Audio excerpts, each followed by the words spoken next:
The multiplayer side of Halo has always been a little bit more fast and loose. In multiplayer, everything and anything can happen.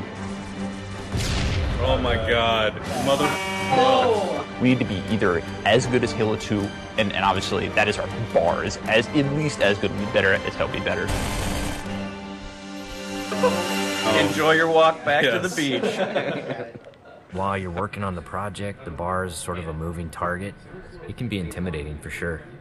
Typically my morning starts with me weeping at my desk for about 30 minutes, and then I get to work. We've really gotten hardcore about instituting afternoon playtests. Okay, it's territories, 15-second respawn time. And it's become fundamental in how we're working on the game. Oh, Froman. Oh, you're so close. From day one, people have been in there playing it, which really refines the gameplay. It was horrible there.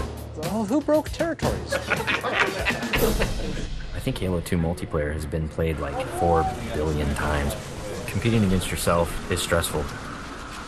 Coming up with these scenarios that people play over and over again. Now, how can we rethink that and create something that's new and interesting?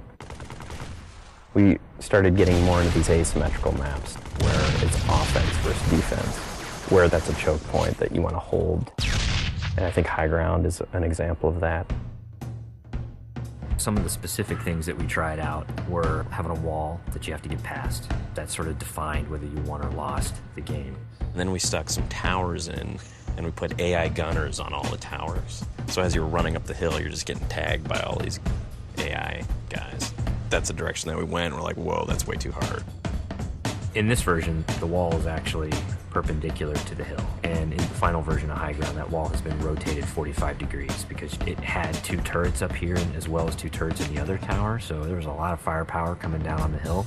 That got all simplified into 1 turret actually right above the gate, which we felt was not as brutal to the attackers. It's pretty obvious to us when we start working on these maps that they have to be fun for the 100th and the 200th and the 1000th time. You weren't figuring out the switches in the doors? Yeah, the glows are like you want to walk up and fight. Watching people run through your map challenges a lot of the assumptions you made about it. Like, oh, I think people will use this hill for sniping, and then no one uses it. Then you get great comments like, this map sucks.